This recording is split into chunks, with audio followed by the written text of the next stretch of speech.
Hi, Service Alternatives, and happy Friday. 2021 has started so fast for so many of us.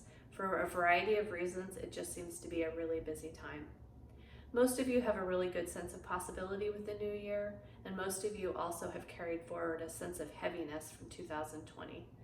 The pandemic is still here, right? There's lots to continue to focus on to keep everybody safe. We do have some good signs around SA. In terms of what we were looking at the end of the year and the beginning of the year even, we have far less clients and employees that are being directly impacted by COVID. And this is really a good sign toward the future and something that we can hang our hats on, and we can't back down. It's also a pandemic winter, right? Who would have guessed that we would have such a thing? But here we are. For clients and families who have been doing outdoor visits, they're getting kind of old. Nasty weather, cold weather, it's a tough thing to be able to spend time with loved ones during that time. And for many of you that are needing to support those visits or play with kids outside or whatever it may be, it's getting kind of old. And we'll get past it, the weather will get better, but I know at this point there are different conversations starting to happen with families about what can home visits start looking like at some point in time. It's a good thing to at least be thinking about and considering in terms of how to hold safety for everybody. Sam has noticed over the last couple of months that a big uptick in cooking has happened in client homes. Cooking is something that clients are always focused on, learning skills, improving their cooking abilities, expanding what they're cooking, but she's noticed a big difference. She's noticed steaks, enchiladas, spaghetti, lots of baked goods that staff and clients are preparing together, and it's something, again, for all of us to keep thinking about.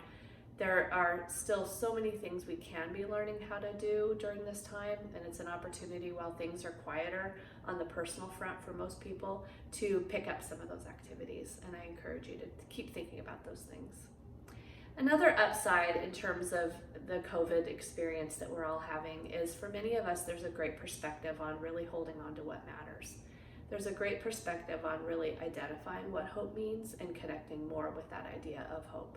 And the Sunnyside team has a great story to share. Oftentimes, for many of you that don't know, when teens come into foster care, it's very rare that those teens actually return to their biological families. Some of those teens end up in long-term foster care, some end up adopted, which is amazing. Some end up with relatives, but it's very rare for a child to actually go home. And Sunnyside recently had an experience of a young man being able to return to his biological mom's home. It was such a sense of accomplishment. And as Bobby said, even the staff that are so seasoned, that have done this kind of work for so long, and sometimes can get down a little bit on what the child's future might hold, they really got to see the effort that parents put into commitment for their kids.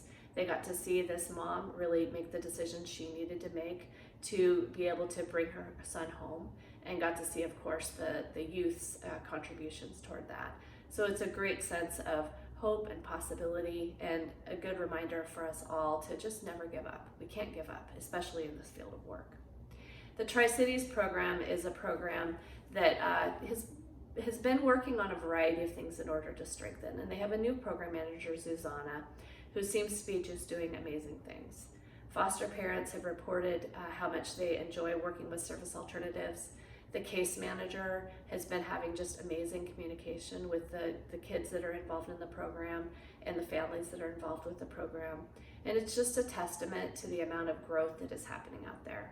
Every single day there's work happening with client growth, employee growth, program growth, and I'm just really proud of the Tri-Cities team for this progress that they've made. If you remember that Valentine's Day is coming up next week, Sam and a number of managers are in the process of writing Valentine cards and sending them to client homes. I picked up Valentine cards a couple weeks ago, and I have been slowly chipping away at writing them, to my family and to my friends so that I can send them. It's very rare, right, that most of us receive something in the mail that's fun. Most of it is bills and ads and things that just go right into the recycle bin. But I am in the process of putting those together myself. As we know, with the pandemic especially, one aspect of resilience is contributing to others. And the more we can give others and the more we can brighten their day, it actually fills us up just as much. So I encourage you each to think about that. I started the message with hope, and I'm going to end with hope. We have some great news in that we had about 100 employees and clients from Snohomish County get vaccinated in about a little over a week ago. We've also had some employees and clients from King County and Whatcom County get vaccinated, and a smattering of others. This is fantastic. And I also want to acknowledge that there is absolutely a disparity that's going on with regard to access to vaccinations. Service Alternatives does not have any decision making involved in this access, and the way it's rolling out is really quite variable. We know there are impacts that are different depending on geography, depending on job function. There are a variety of different factors that we do not always understand. And I recognize that this is really painful and even hurtful for those of you that want to be vaccinated that have not been able to do so yet. Please know that as we have information, we are passing it forward to the best of our ability. We encourage each of you to do the phase finder so that you can be part of that and notified when vaccines become available. And then also know that random opportunities do come up for people to get vaccinated. I encourage you to keep an eye on those. Thank you all so much for everything that you're doing. You're amazing. SA's community is just an incredible group of people that are working together and strengthening together and doing what we do with heart. Just don't ever forget that heart. Bye-bye.